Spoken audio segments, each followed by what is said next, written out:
The moment Katherine Thorne saw the 3 horses being led toward her father's trading post, she knew her life was about to change forever, though she could never have imagined just how much. The year was 1878, and Fort Bowie, Arizona Territory, sat baking under a merciless July sun. Katherine stood in the doorway of the squat adobe building her father operated as both trading post and saloon, watching dust devils dance across the hard-packed earth. She was 20 years old. With dark auburn hair, she kept braided down her back and green eyes that had seen too much hardship for someone so young. Her mother had died 3 years prior from fever, leaving Katherine to manage the household while her father, Marcus Thorne, descended deeper into whiskey and gambling debts. The 3 horses were magnificent animals, clearly well cared for, their coats gleaming even through the dust. The man leading them was someone Katherine had never seen before, though that was not unusual. Fort Bowie existed primarily to support the military garrison stationed there to manage conflicts with the Apache, and travelers passed through regularly on their way to California or Mexico. "Katherine, get out here," her father's voice boomed from inside the trading post. She turned to find Marcus Thorne standing behind the rough wooden counter, his face flushed with drink despite the early hour. Beside him stood a man Katherine recognized as Dutch Henderson, a cattle rancher from up north near Tucson who had a reputation for ruthlessness and for taking what he wanted. "This here is Dutch Henderson," her father said, though Katherine already knew. "He's come to settle my debt." Katherine felt ice form in her stomach. "What debt?" "The one I owe him from that poker game in Tucson last month," Marcus said, not meeting her eyes. $1,500. 1,500. Katherine could not keep the shock from her voice. "Papa, how could you?" "Doesn't matter how," Dutch Henderson interrupted, his voice like gravel. He was perhaps 40 years old with a thick mustache and cold eyes that made Katherine want to step backward.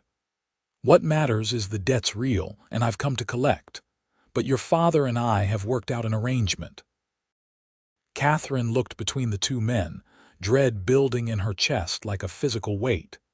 "You are going to come with me, Miss Thorne," Henderson said. "Be my wife. In exchange, I am giving your father those 3 horses outside. Fine animals worth about $500 apiece. That settles the debt." For a moment Katherine could not breathe. The world seemed to tilt sideways. "Papa, you cannot be serious. You are trading me, like property?" Marcus Thorne finally met her eyes and she saw shame there but also resignation. "You will have a good life, Katie. Henderson has a big ranch. You will want for nothing." "Accept my freedom," Katherine said, her voice trembling with fury and fear. "Accept any say in my own future." "It is already decided," Henderson said. "Go pack your things. We leave within the hour." Katherine wanted to refuse, wanted to run, but where would she go? She had no money, no relatives nearby, and the Arizona Territory was unforgiving to a woman alone. The Apache Wars were still ongoing. Bandits roamed the territories, and without protection or resources, she would not last a week. With tears stinging her eyes, she went to the small room she occupied at the back of the trading post and gathered her meager belongings into a canvas bag.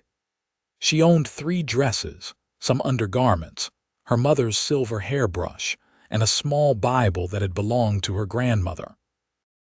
Everything she was, everything she owned, fit into one bag. As she emerged, she found Henderson waiting impatiently by his horse, a large bay stallion. The 3 horses he had brought stood tied to the hitching rail, already officially her father's property. Her father was nowhere to be seen, apparently unwilling to even say goodbye. "You can ride, I assume?" Henderson asked. "Yes," Katherine said quietly. "Good. It is 3 days to my ranch." He pointed to a dun-colored mare among the horses. "That one's yours." Katherine approached the mare, running her hand along the animal's neck. The horse nickered softly, pressing into her touch. At least the animal seemed gentle. She tied her bag to the saddle and mounted, sitting astride in a way that would have scandalized proper society ladies. But this was the frontier, and practicality trumped propriety. They had been riding for perhaps 20 minutes, Fort Bowie disappearing behind them into the shimmering heat, when Katherine heard hoofbeats approaching fast from behind. She turned in her saddle to see a lone rider coming up quickly, and Henderson cursed under his breath. "What does he want?" Henderson muttered. The rider drew closer, and Katherine could make out more details. He sat his horse like he had been born in the saddle, moving with the animal rather than simply sitting on it. He wore typical cowboy attire, dusty from travel, with a hat pulled low against the sun. As he came alongside them, forcing Henderson to stop, Katherine saw he was young, probably no more than 25, with sandy brown hair and startlingly blue eyes in a sun-bronzed face. "Henderson," the cowboy said, his voice calm but with an edge to it. "Heard you were at the trading post." "Owen Zimmerman," Henderson replied, and there was clear dislike in his tone. "What business is it of yours?" So this was Owen Zimmerman. Katherine had heard the name around Fort Bowie. He was a horse trader, known for his skill in breaking and training difficult animals, and for his honesty in a land where honesty was often in short supply. "Came to Fort Bowie to deliver some horses to the cavalry," Owen said. "Heard something interesting while I was there." "Heard you just traded 3 horses for a woman." His blue eyes flicked to Katherine, and she saw something in them, anger perhaps, or disgust. "That true?" "My business affairs are none of your concern," Henderson said. "I am making them my concern," Owen said. "Those 3 horses you traded, they look familiar. In fact, they look like 3 I sold to a fellow up in Tucson about 2 months back. Told him if he ever wanted to sell them, to come to me first. Didn't expect to find them being used to buy a human being." "The transaction is legal," Henderson said. Her father agreed. "Legal and right are not always the same thing," Owen said. He looked at Katherine again. "Miss, is this what you want, to go with this man?" Katherine was so surprised at being asked that for a moment she could not respond. No one had asked what she wanted. "I do not have a choice," she finally said. "My father's debt is real." "Everyone has choices," Owen said. He turned back to Henderson. "I will buy those horses back from her father, give you the money for his debt. The woman goes free." Henderson's face darkened. "Now you hold on, we had a deal." "A deal that is morally repugnant," Owen said. "I have the money, $1,500. I will ride back to Fort Bowie right now and pay Thorne. You get your debt settled in cash instead of human flesh. Everybody wins." "Except I don't get a wife," Henderson said. "Find one who actually wants to marry you," Owen replied. The tension between the 2 men was thick enough to cut. Katherine watched, her heart pounding. Was this stranger really about to pay $1,500 to free her? Henderson stared at Owen for a long moment, then shook his head. "You always were a self-righteous fool, Zimmerman. Fine. Go pay Thorne, but I want the money today." "You will have it within 2 hours," Owen said. Henderson yanked his horse's reins, turning the animal. "This is not over between us," he said to Owen, then rode back toward Fort Bowie at a gallop. Katherine sat frozen in her saddle, unsure what had just happened or what came next. Owen walked his horse closer to hers, and up close she could see he was handsome in a rugged way, with kind eyes that crinkled at the corners. "Miss Thorne," he said, his voice gentler now. "My name is Owen Zimmerman. I am sorry for what your father did to you. No woman should be traded like livestock." "Why are you doing this?" Katherine asked, her voice barely above a whisper. "You do not know me." "Because it is the right thing to do," Owen said simply. I am going to ride back to Fort Bowie and pay your father. Henderson will get his money. Your father keeps the horses, and you are free to do whatever you want with your life. Tears welled up in Catherine's eyes. I have nowhere to go. Owen was quiet for a moment, thinking. There is a family I know in Tucson, the Weavers. Good people. Mrs. Weaver runs a boarding house and is always looking for help. I could take you there, introduce you, help you get situated. You would have honest work, a safe place to stay, and you would be your own woman. Katherine looked at this stranger who was offering her not just freedom, but a future. Why would you do all this for me? Owen met her eyes steadily. Because I know what it is to have no choices. My parents died when I was 12, and I was put to work on a ranch where the owner treated us like property. I ran away when I was 15, made my own way. Nobody helped me then, but I swore if I ever had the chance to help someone else get free, I would. So that is what I am doing. Katherine wiped at her eyes. I do not know how I could ever repay you. Do not want repayment, Owen said. Just want to see you get a fair chance at life. He gestured back toward Fort Bowie. Come on.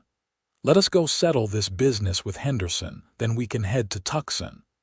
They rode back to Fort Bowie together, and Katherine watched in amazement as Owen paid Henderson the $1,500 in cash, counting it out carefully. Henderson took the money with ill grace and rode off without another word. Owen then went into the trading post and spoke with Marcus Thorne while Katherine waited outside, unable to face her father. When Owen emerged, his face was grim. Your father signed a paper saying you are free of any obligation to Henderson. He kept the horses Owen had traded. He paused. He did not ask if you were all right. Katherine was not surprised, but it still hurt. He has not been the same since my mother died. That is no excuse, Owen said firmly. But it is done now. You are free, Katherine Thorne. What happens next is up to you. The use of her full name, spoken with such respect, made her tears flow again. Owen looked uncomfortable at her crying, shifting his weight from foot to foot. Sorry, I did not mean to make you cry more, he said. These are good tears, Katherine managed to say. Thank you, Owen Zimmerman. Thank you for giving me my life back. They set out for Tucson that afternoon. It was a 3-day ride north, and they traveled at an easy pace, stopping frequently to water the horses and rest in whatever shade they could find. The Arizona Territory in July was brutally hot, the sun bearing down like a physical force. That first night, they made camp in a small canyon where a spring provided fresh water and cottonwood trees offered shelter. Owen was respectful, setting up her bedroll on one side of the fire and his on the other, giving her as much privacy as possible. He shot a rabbit for dinner, and as they ate, Katherine found herself studying him. You are a horse trader, she asked. Owen nodded. Started about 5 years ago. I have always had a way with horses. Can usually gentle the wildest Mustang given enough time. I buy them from ranchers who cannot handle them, train them, then sell them to the cavalry or to settlers heading west. Make a decent living. It sounds like a good life, Katherine said. It is lonely sometimes, Owen admitted, staring into the fire. Always moving around, never staying in one place long, but I am my own man. I answer to no one but myself. That must be nice, Katherine said wistfully. Owen looked at her across the fire. You will have that too now. Your own life, your own choices. They talked late into the night, and Katherine learned that Owen had spent the years since running away teaching himself to read and write, working various jobs, slowly building up enough money to start his horse trading business. He was 24 years old, honest and hardworking, with a strong moral compass that seemed rare in the frontier. The second day of travel, they stopped at a small creek to let the horses drink and rest through the worst heat of midday. Katherine sat in the shade of a mesquite tree and Owen joined her, leaving a respectful distance between them. "Can I ask you something?" Katherine said. "Of course." "That $1,500, that was everything you had, was it not?" Owen was quiet for a moment. "Most of it." "Why?" Katherine asked. "You could have just walked away. Let Henderson take me. It was not your problem." Owen picked up a stick and drew patterns in the dust. "My mother, before she died, she used to tell me that we are measured by what we do when we think nobody is watching. When we have nothing to gain from doing the right thing except knowing we did it. I had the money. You needed help. It was as simple as that." "Nothing is ever that simple," Katherine said softly. "Maybe it should be," Owen replied. By the third day, Katherine realized something was changing inside her. She found herself watching Owen, noticing the way he moved, the gentle way he handled the horses, the respectful way he treated her. He was nothing like the rough, crude men who frequented her father's trading post. He spoke to her like an equal, asked her opinions, listened when she talked. They reached Tucson in the late afternoon, and Owen led her to a neat white house on the edge of town. Mrs. Weaver was a plump, kindly woman in her 50s who greeted Owen like a favored nephew. "Owen Zimmerman, as I live and breathe," she said, wiping her hands on her apron. "What brings you to my door?" Owen introduced Katherine and explained the situation, leaving out the more painful details but making it clear she needed work and a safe place to stay. Mrs. Weaver took one look at Katherine and opened her arms. "You poor dear," she said, enveloping Katherine in a hug. "Of course you can stay here. I can always use help with the cooking and cleaning, and the pay is fair." Katherine felt like she might cry again from the kindness. "Thank you, Mrs. Weaver. I will work hard, I promise." "I am sure you will, dear," Mrs. Weaver said. She looked at Owen. "You will stay for supper, Owen." "I would like that," Owen said. Over a meal of roast chicken and vegetables, Katherine watched Owen joke with Mrs. Weaver and her husband, saw how comfortable he was with them. This was clearly a second home to him. After dinner, Owen said his goodbyes, preparing to leave. Katherine walked out to where his horse was tied, suddenly reluctant to see him go. "When will I see you again?" she asked, then felt embarrassed at how forward that sounded. But Owen just smiled, that same kind smile that had put her at ease from the beginning. "I come through Tucson pretty regularly. I will stop by when I am in town if you would like." "I would like that very much," Katherine said. Owen mounted his horse, looking down at her. "You are going to do just fine, Katherine Thorne. You are stronger than you think." Then he was gone, riding out into the gathering dusk, and Katherine felt a strange emptiness watching him leave. The next weeks passed in a blur of activity. Mrs. Weaver put Katherine to work immediately, and Katherine threw herself into the tasks, grateful for the distraction. She cooked, cleaned, did laundry, helped serve meals to the boarders, and slowly began to feel like herself again. Mrs. Weaver paid her fairly and treated her with kindness, and for the first time in years, Katherine felt safe. But she thought about Owen constantly. She told herself she was just grateful to him, that what she felt was simply appreciation for what he had done for her. But late at night, lying in her small room on the second floor of the boarding house, she would remember the way he had looked at her across the campfire, the sound of his laugh, the strength in his hands as he handled the horses.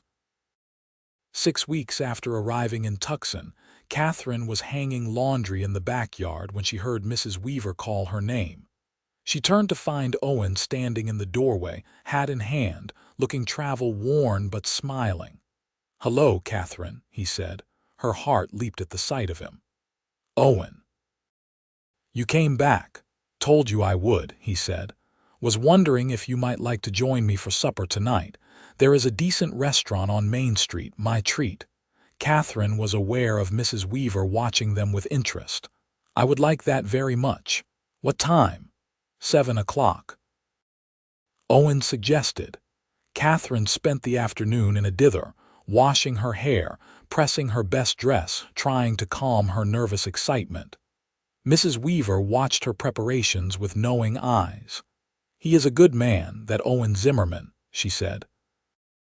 "Been knowing him for 5 years, ever since he first came to Tucson. Never known him to lie or cheat or treat anyone unfairly." "We are just having supper," Katherine said, but she could not keep the smile from her face. "Course you are, dear," Mrs. Weaver said, but she was smiling too. The restaurant was simple but clean, with checkered tablecloths and candles on the tables. Owen had cleaned up too, wearing a pressed shirt and looking nervous in a way that Katherine found endearing. Over steaks and potatoes, they talked easily, catching up on the past weeks. Owen had been in the mountains north of Tucson, capturing and breaking a group of wild mustangs. Katherine told him about life at the boarding house, about the people she had met, about how Mrs. Weaver was teaching her to make proper bread. "You seem happy," Owen observed, and there was genuine pleasure in his voice. "I am," Katherine said, and realized it was true. "For the first time in a long time I am happy, and that is because of you." Owen looked uncomfortable with the praise. "You would have found your way." "Maybe," Katherine said, "but you gave me the chance." "Owen, I have been thinking about what I could do to repay you." "Katherine, I told you that is not necessary," Owen started, but she held up her hand. "Please let me finish. I cannot repay the money, probably not ever." "But I was thinking, you said your life is lonely, always moving around. What if you had a base? Somewhere you could come back to between jobs. Mrs. Weaver has a small cabin out behind the boarding house. She rents it out sometimes. What if I convinced her to rent it to you at a fair price? Then you would have a home." Owen was quiet, considering. "That is a generous offer." "It is practical," Katherine said. "You need somewhere to keep your things, to rest between trips, and it would be nice to see you more often." The last part slipped out before she could stop it, and she felt her cheeks heat. But Owen was smiling. "I would like that too," he said softly. "Seeing you more often, I mean. Katherine, I need to be honest with you about something." Her heart started beating faster. "What is it?" "When I saw Henderson with you that day, when I heard what your father had done, I was angry. Angry at the injustice of it. But then I actually talked to you, and I realized you were not just some woman who needed rescuing. You were smart and strong and beautiful, and I found myself thinking about you constantly after I brought you here. These past 6 weeks, I told myself I was giving you time to settle in, to adjust to your new life. But the truth is, I was also scared." "Scared of what?" Katherine asked, barely breathing. "Scared that what I was feeling was not appropriate, that you would think I helped you because I wanted something in return, that you might feel obligated to me." Owen met her eyes across the table. "But I cannot stop thinking about you, Katherine. And I needed you to know that." Katherine reached across the table and took his hand, feeling the calluses from years of hard work, the strength in his fingers. "I have been thinking about you too. Every day. I told myself it was just gratitude, but it is more than that. You are kind and decent and unlike any man I have ever known. When you rode away 6 weeks ago, I felt like part of me left with you." Owen turned his hand to clasp hers properly. "So what do we do about this?" "We see where it goes," Katherine said. "No obligations, no expectations. Just 2 people getting to know each other and seeing what happens." "I like the sound of that," Owen said. Mrs. Weaver agreed to rent the cabin to Owen, and true to their word, Katherine and Owen spent the next months getting to know each other. Owen would leave on trips to capture and train horses, sometimes for a week or 2 at a time, and Katherine would continue her work at the boarding house. But when he returned, they would have supper together, take walks through Tucson in the evening, sit on the porch of the boarding house and talk until late in the night. Katherine found herself falling in love slowly, steadily, like a river carving through stone. She loved the way Owen treated everyone with respect, from the wealthiest rancher to the poorest stable boy. She loved how gentle he was with the horses, talking to them softly as he worked with them. She loved his laugh, his honesty, the way he looked at her like she was the most precious thing in the world. 4 months after that first supper together, Owen asked her to go riding with him. They rode out into the desert, following a trail Owen knew that led to a high mesa with views stretching for miles. They dismounted and stood at the edge, watching the sun set over the distant mountains, painting the sky in shades of orange and gold and purple. "Katherine," Owen said, turning to face her, "I have never been good with fancy words. I am just a cowboy who works with horses, but I need to tell you something." Katherine felt her heart start to race. "What is it?" "I love you," Owen said simply. "I think I have loved you since that first day when you looked at me with such hope in your eyes when I said I would help you. I love your strength, your kindness, your laugh. I love the way you treat everyone with dignity, even when they have not earned it. I love waking up in the morning knowing I might see you that day. I love everything about you, and I cannot imagine my life without you in it anymore." Tears streamed down Katherine's face as she stepped closer to him. "I love you too, Owen. I love you so much it scares me sometimes." Owen cupped her face gently in his hands, wiping away her tears with his thumbs. "Do not be scared. We will figure this out together." Then he kissed her, soft and gentle at first, then deeper as she wrapped her arms around his neck and pressed closer. It was her first real kiss, and it felt like coming home. When they finally pulled apart, both breathless, Owen rested his forehead against hers. "Marry me, Katherine. I know I do not have much to offer except myself and a horse trading business. But I promise I will spend every day for the rest of my life making sure you never regret choosing me." "I could never regret choosing you," Katherine said, laughing and crying at the same time. "Yes, Owen Zimmerman, I will marry you." They were married 3 weeks later in a simple ceremony at the local church, with Mrs. Weaver and her husband as witnesses. Katherine wore a new dress Mrs. Weaver had helped her make, pale blue with lace at the collar, and Owen wore his best suit. When the minister pronounced them husband and wife, Owen kissed her with such tenderness that Katherine felt like she might float away from happiness.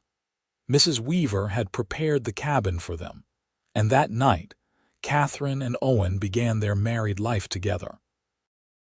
Owen was gentle with her, patient, taking his time to make sure she felt safe and loved. Afterward, they lay tangled together in the narrow bed, and Katherine traced patterns on Owen's chest.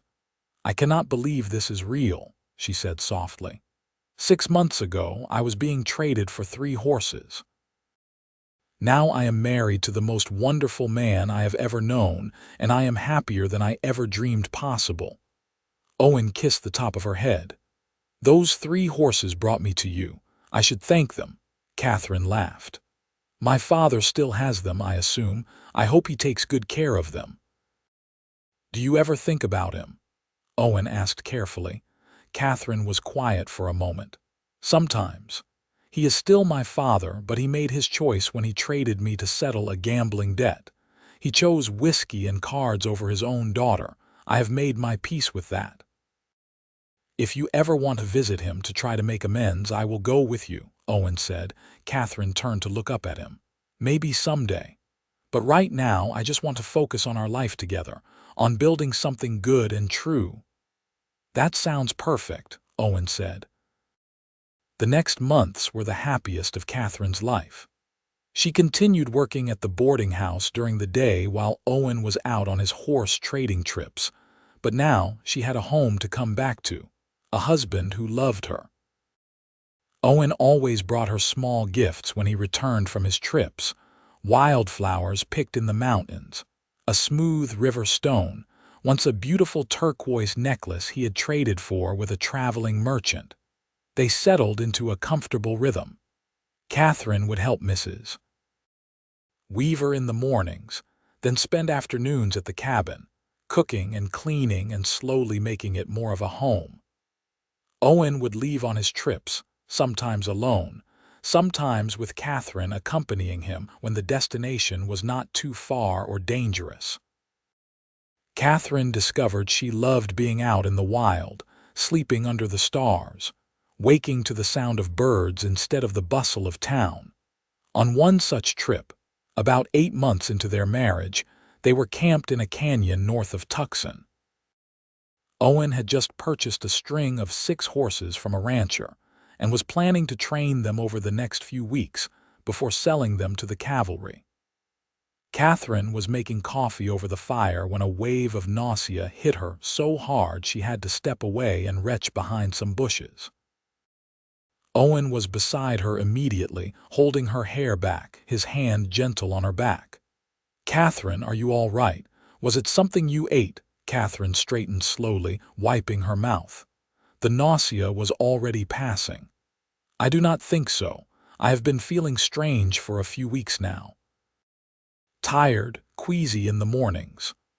Owen looked at her for a long moment, understanding dawning in his eyes. "Katherine, you think you might be with child?" Katherine pressed her hand to her stomach, considering. Her monthly courses had not come when expected, and she had been attributing her tiredness to working too hard. But now, saying it out loud, it seemed obvious. "I think I might be." Joy spread across Owen's face like sunrise. "Really? We are going to have a baby?" "I think so," Katherine said, starting to smile herself. "We should go to Tucson, see the doctor to be sure." Owen swept her up into his arms, spinning her around before setting her down carefully as if she might break. "A baby. Katherine, we are going to have a baby." They rode back to Tucson that same day, and the doctor confirmed what they had suspected. Katherine was approximately 3 months along, and if all went well, they would have a child in the spring of 1879. Owen was beside himself with excitement and nervousness. He fussed over Katherine constantly, worried she was working too hard, not eating enough, not resting enough. Katherine found it endearing even when it was annoying. "Owen, I am pregnant, not made of glass," she said one evening when he had insisted she sit down instead of helping him with the dishes. "I know, but I want to take care of you," Owen said. "You and the baby are the most important things in my life." Katherine softened, pulling him down to sit beside her on the small sofa they had purchased for the cabin. "And you are the most important thing in mine, but you have to let me keep living my life. I will let you know if I need to rest more." Owen kissed her temple. "I just want everything to be perfect for you." "It already is," Katherine said, taking his hand and placing it on her still flat stomach. "I have you, we have a home, and soon we will have a baby. What more could I want?" As Katherine's pregnancy progressed, Owen cut back on his longer trips, staying closer to Tucson. He still worked, training and selling horses, but he made sure he was never more than a day's ride away. Katherine continued helping Mrs. Weaver until her 7th month, when the older woman insisted she needed to rest more. "You have worked hard enough, dear," Mrs. Weaver said. "Owen will take care of you, and I will come by every day to check on you both." Katherine moved through the last months of pregnancy in a haze of anticipation and occasional discomfort. Owen was attentive, rubbing her back when it ached, reading to her in the evenings, talking to her growing belly about all the things he wanted to teach their child. "First thing is horses," he said one night, his head resting against her stomach. "Gotta know how to ride before you can walk, right, Katherine?" Katherine laughed, running her fingers through his hair. "Maybe we should let the baby learn to walk first." "Details," Owen said, grinning up at her. Their son was born on a warm April evening in 1879, after 12 hours of labor that left Katherine exhausted but exhilarated. Owen had paced outside while Mrs. Weaver attended the birth, and when he was finally allowed into the cabin to meet his child, Katherine watched as tears streamed down his face. "A son," he said reverently, carefully taking the tiny bundle from Katherine's arms. "We have a son." They named him James Marcus Zimmerman, James for Owen's father and Marcus, because despite everything, Katherine wanted to honor her father in some small way. Little James had a tuft of dark hair and blue eyes that Katherine was certain would stay that color, just like his father's.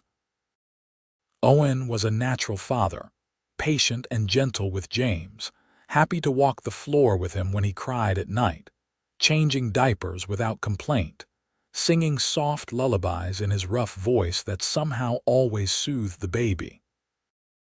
Watching Owen with their son, Katherine fell even more deeply in love with her husband. When James was 3 months old, Katherine surprised herself by suggesting they visit her father in Fort Bowie. "I want him to meet his grandson," she told Owen, "and I think I am ready to face him again." Owen studied her carefully. "Are you sure?" "I am sure," Katherine said. "He is still my father and James is his grandson.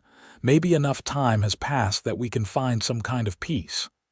They made the trip to Fort Bowie with James bundled carefully in a sling Katherine had made. The settlement looked exactly as Katherine remembered, dusty and hot and rough. The trading post still stood, though it looked more run down than before. Marcus Thorne was behind the counter when they walked in, and Katherine barely recognized him. He had aged dramatically in the past year, his hair completely gray now, his face lined and weathered. When he saw Katherine, he froze. "Katie," he said, his voice hoarse. "You came back." "Hello, Papa," Katherine said, keeping her voice neutral. "I wanted you to meet your grandson. This is James." Marcus came around the counter slowly, staring at the baby in Katherine's arms. "A grandson," he said softly. "Katie, I need to tell you something. I need to apologize for what I did. Selling you to Henderson, it was the worst thing I have ever done. I was drunk and desperate, and I did not think about what it would mean for you. I just thought about escaping my debts." Katherine was surprised by the apology, having expected either defensiveness or indifference. "It hurt, Papa. It hurt more than I can say." "I know," Marcus said, and he looked genuinely pained. "I have lived with that guilt every day since. When Owen came back and paid Henderson off, when he told me you were free, I was relieved, but I was also ashamed. Too ashamed to come find you to see if you were all right." Owen spoke up for the first time. "She is more than all right. She is my wife now, and we have a good life together." Marcus looked at Owen, seeing him clearly for the first time. "You are the one who paid my debt, who set Katie free." "I am," Owen said. "Then I owe you a debt I can never repay," Marcus said. "You gave my daughter the chance at a life I nearly destroyed." "You do not owe me anything," Owen said, "but you owe Katherine an explanation and a proper apology." Marcus turned back to Katherine. "You have both. I know it does not change what I did, but I stopped drinking, Katie. Not a drop since the day you left.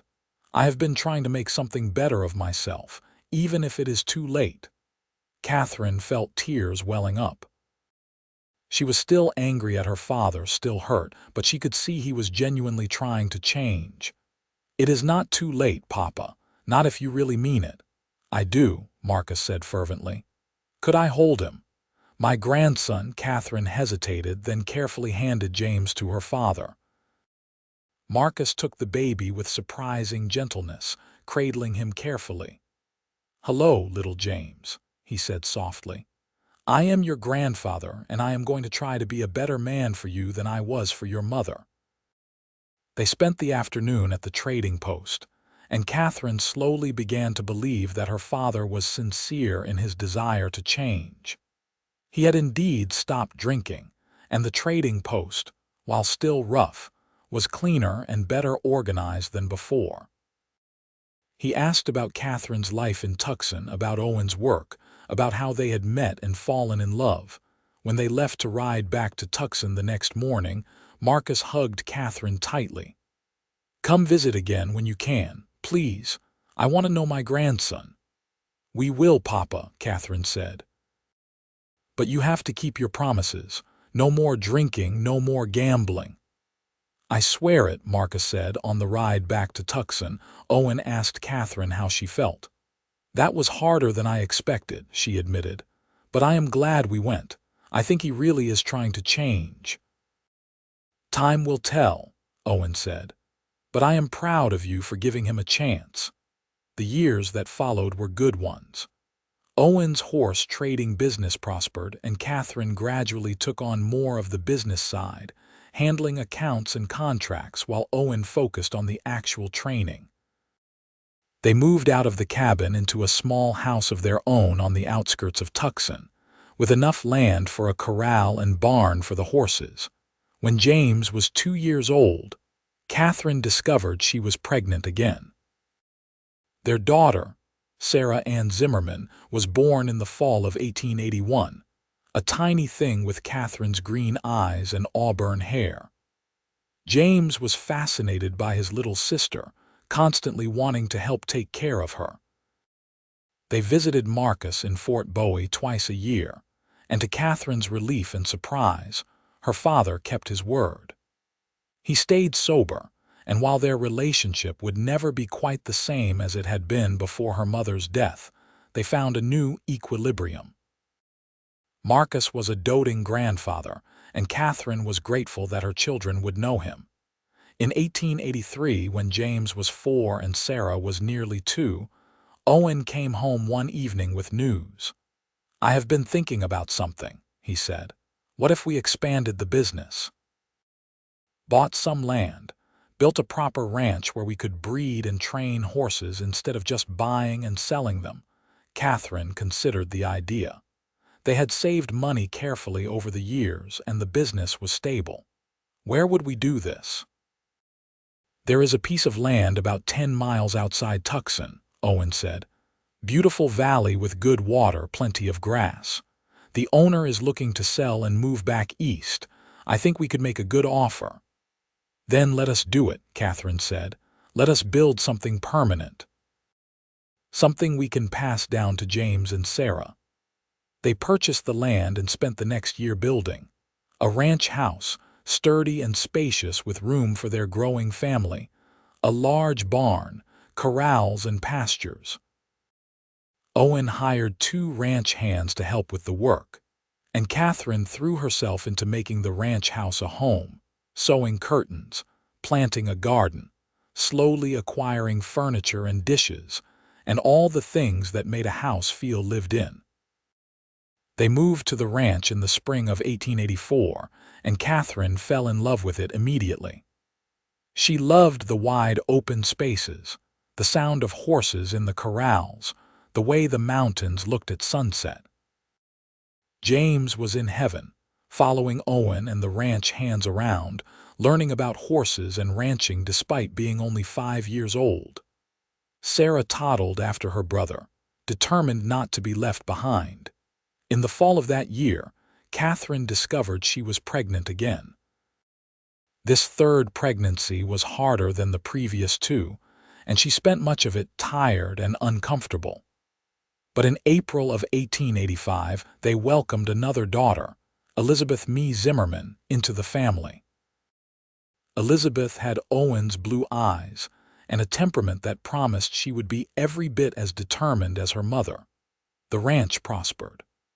Owen's reputation for training quality horses spread, and they had buyers coming from as far away as California and New Mexico.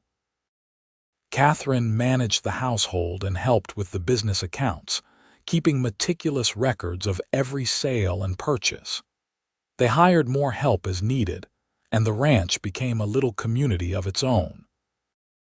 On a warm evening in June of 1886, Katherine stood on the porch of the ranch house, watching Owen work with a particularly stubborn mare in the corral.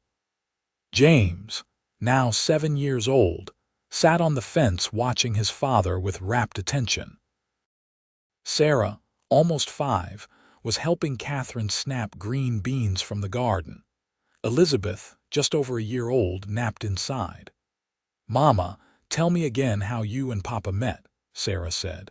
It was a story the children loved, though Catherine always edited out the darker parts for their young ears. "Well," Catherine said, settling into her chair, "your papa rescued me when I was in trouble. He was very brave and very kind, and he helped me when nobody else would." "Like a knight in one of the stories," Sarah said, her eyes wide. "Exactly like a knight," Catherine said, smiling. She watched Owen in the corral, his movements confident and sure as he worked with the mare. But the best part was what happened after. "What happened?" Sarah asked, even though she had heard the story dozens of times. "Your papa told me I was free, that I could go wherever I wanted, do whatever I wanted. He had given me my life back, and I could have gone anywhere." Catherine paused, remembering that moment with perfect clarity. "But I chose to stay. I chose him.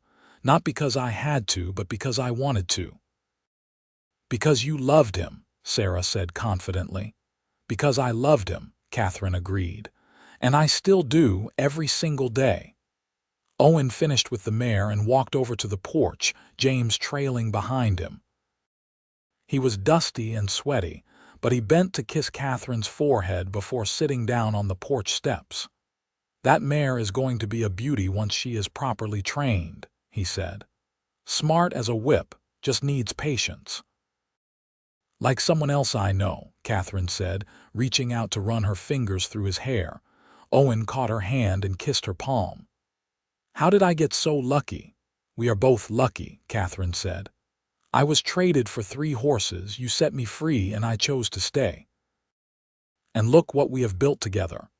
She gestured to encompass the ranch, the children, the life they had created. Owen looked around, and she saw satisfaction and pride in his face. "Best decision I ever made," he said. "Paying that $1,500 to give you your freedom. Best decision I ever made was choosing to stay beside you," Catherine replied. That night, after the children were in bed, Catherine and Owen sat on the porch together, watching the stars come out one by one. These were Catherine's favorite moments, the quiet times when it was just the two of them, comfortable in the silence that comes from deep understanding. "You ever regret it?" Owen asked suddenly. "Staying with me instead of going somewhere else, seeing more of the world?" Catherine turned to look at him, surprised. "Never, not for a single second. Owen, you gave me the most precious gift anyone has ever given me. You gave me my freedom, but more than that, you gave me the choice. I could have left, could have gone anywhere. But I stayed because being with you was exactly where I wanted to be. That has not changed." Owen pulled her closer, and Catherine rested her head on his shoulder. "I love you, Katherine Zimmerman, more today than yesterday and less than I will tomorrow." "I love you too," Catherine said. "Thank you for seeing me as more than property. Thank you for believing I deserved freedom and choice. Thank you for giving me this life." "Thank you for choosing me," Owen replied. The years continued to pass, each one bringing new challenges and joys. In 1888, Catherine gave birth to their 4th child and 2nd son, Thomas Owen Zimmerman. James was by then 9 years old and already a skilled rider, helping Owen with the horses in meaningful ways. Sarah was 7, with a gentle touch that made her particularly good with the younger horses. Elizabeth was 3, fearless and determined to keep up with her older siblings. The ranch continued to grow and prosper. They bought additional land, expanded the herds, hired more hands. Catherine's father continued his sobriety and remained part of their lives until his death in 1890 from pneumonia. Catherine mourned him, but she also felt a sense of peace that they had reconciled before his death, that her children had known their grandfather, Mrs. Weaver remained a close friend until her own death in 1892. Katherine wept for the woman who had given her a chance and a safe place when she had needed it most. At Mrs. Weaver's funeral, Katherine told Owen, "She was like a mother to me after my own mother died. I will never forget what she did for me." "She would be proud of what you have become," Owen said, holding her as she cried. In 1893, James turned 14 and announced he wanted to attend school in Tucson to get more education. Katherine was torn, wanting her son close but also wanting him to have every opportunity. Owen supported James's decision. "The world is changing," Owen said. "The frontier is not what it used to be. James needs more education if he is going to make his way in the new century." So James went to live with a family in Tucson during the school year, coming home on weekends and during summers. He proved to be an excellent student, particularly gifted in mathematics and science. He talked about possibly becoming a veterinarian, combining his love of animals with more formal education. Sarah showed a talent for art, spending hours sketching the horses and the landscape around the ranch. Elizabeth was still young, but she showed signs of having Katherine's head for business, always asking questions about how much things cost and how they made money. Thomas, the baby, was only 5 but already demonstrating Owen's patience with difficult horses. In the spring of 1895, Katherine woke one morning feeling unwell. At 37 years old, with 4 children ranging from 5 to 16, she had not expected to be pregnant again. But when the doctor confirmed it, she and Owen accepted the news with equanimity. "5 children," Owen said, shaking his head in wonder. "When I was a boy alone on that ranch, I never imagined I would have this. A wife I love, children, a successful business, a real home." "We have been blessed," Katherine agreed, her hand on her still flat stomach. Their 5th child and 3rd daughter, Margaret Rose Zimmerman, was born in January of 1896. She was a winter baby, born during a rare Arizona snowstorm, and she came into the world howling her displeasure at the cold. She had Katherine's auburn hair and Owen's blue eyes, and her siblings doted on her. James, now 17 and finishing his final year of school, rode out to the ranch the moment he heard about his new sister's birth. He held Margaret carefully, studying her tiny features. "She is so small," he said wonderingly. "Was I ever this small?" "You were," Katherine said, smiling at the memory, "and you cried even louder than she does." The ranch continued to thrive as the 19th century drew to a close. Owen was now recognized as one of the best horse trainers in the territory, and they had buyers from all over the Southwest. Katherine managed the business side with skill, and together they had built something substantial and lasting. On New Year's Eve, 1899, as the new century approached, the family gathered in the ranch house for a celebration. James was home from his first year of veterinary school in California. Sarah, now 18, was engaged to the son of a neighboring rancher, a good young man who loved horses almost as much as Owen did. Elizabeth was 15 and already talking about going to business school. Thomas was 11 and Owen's shadow. Margaret was 3, toddling around and getting into everything.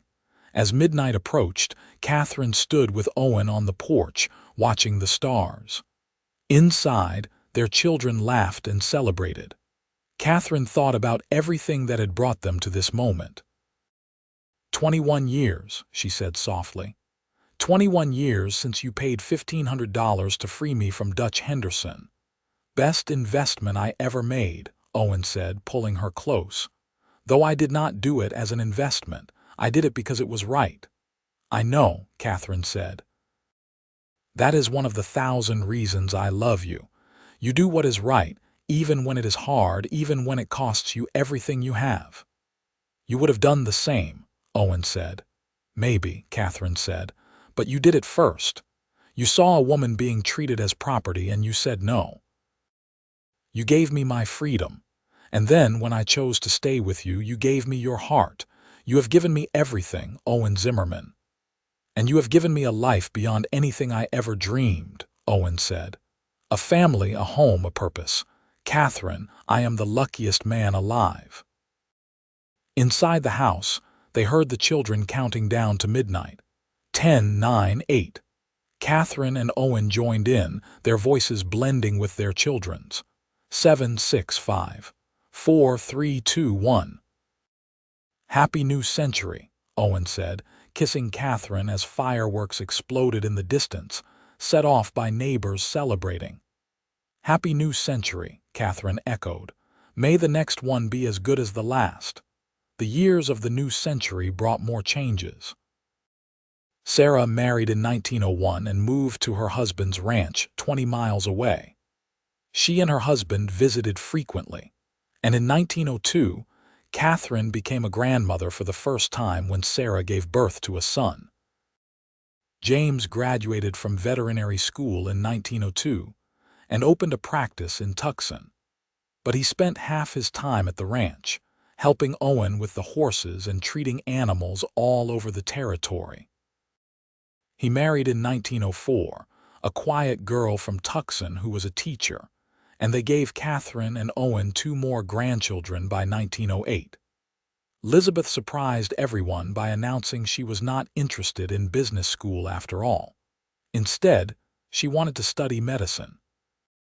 It was virtually unheard of for a woman to become a doctor, but Owen and Katherine supported her ambition. She left for the East Coast in 1903 to attend one of the few medical schools that accepted women, and though they missed her terribly, they were proud of her determination. Thomas took over more and more of the ranch operations as Owen aged, showing a talent for both training horses and managing the business. He married in 1907, and he and his wife built a house on the ranch property, ensuring the family business would continue to the next generation. Margaret, the baby, showed an interest in teaching and went to school in Tucson in 1912. By then, the Arizona Territory had become the state of Arizona, and the wild frontier Katherine had known was becoming more settled and civilized. In 1915, Katherine and Owen celebrated their 36th wedding anniversary.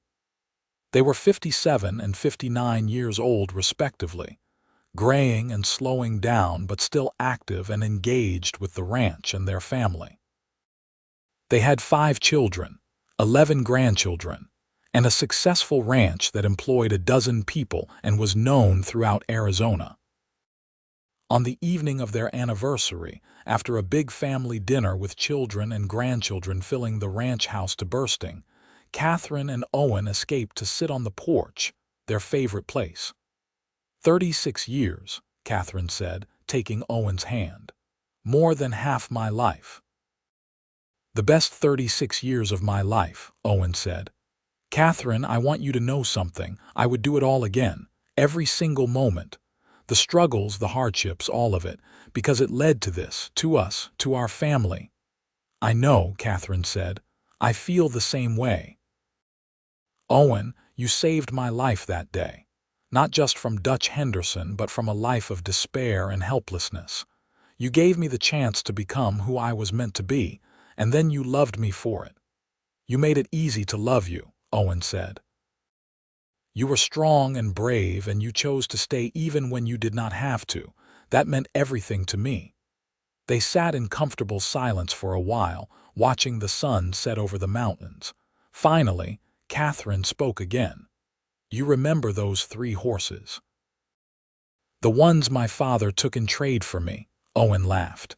I do. Whatever happened to them? My father sold them eventually, used the money to improve his trading post. They were good horses. I hope they had good lives. Katherine paused. Strange to think that 3 horses changed the course of my entire life. It was not the horses, Owen said gently.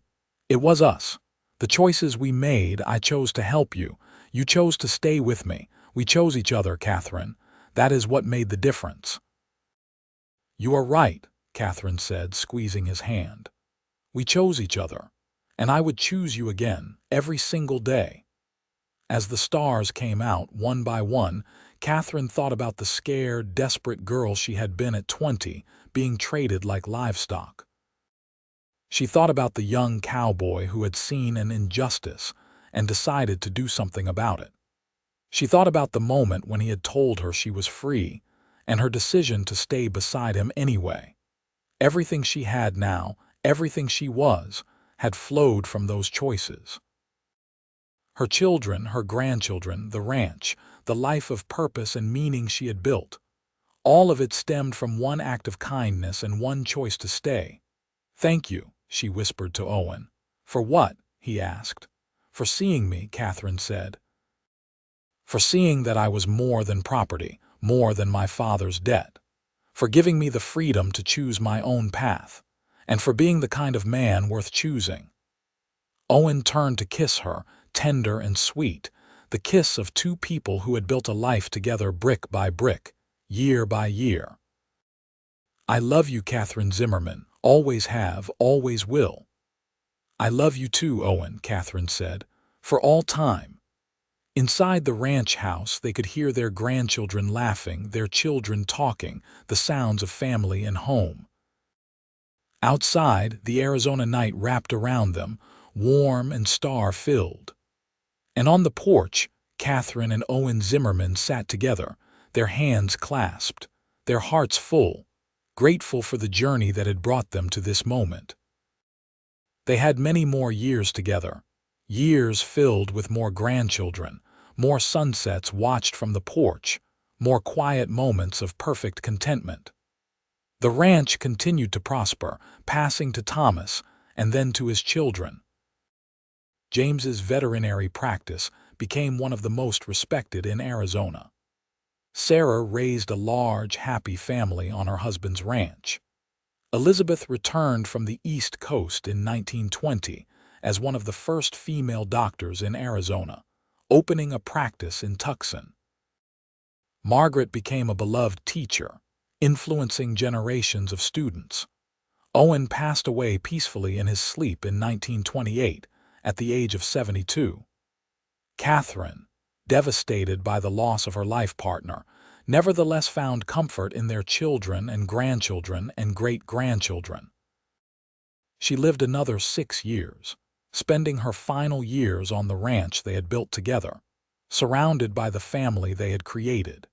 She died in the spring of 1934 at the age of 76, with all 5 of her children at her bedside.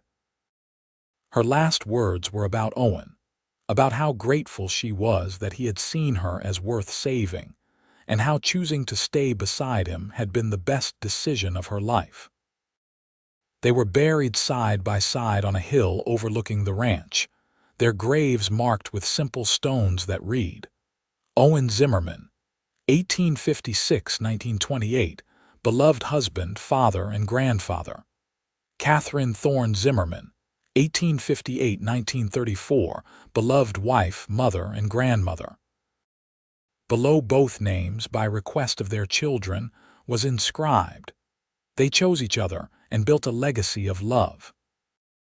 The ranch continued in the family for generations, a testament to what two people could build when they chose love over obligation, freedom over bondage, and each other over everything else. The story of how Owen had freed Katherine and how she had chosen to stay became family legend, told and retold to each new generation. A reminder that the greatest love stories are born not from necessity or obligation, but from free choice and mutual respect.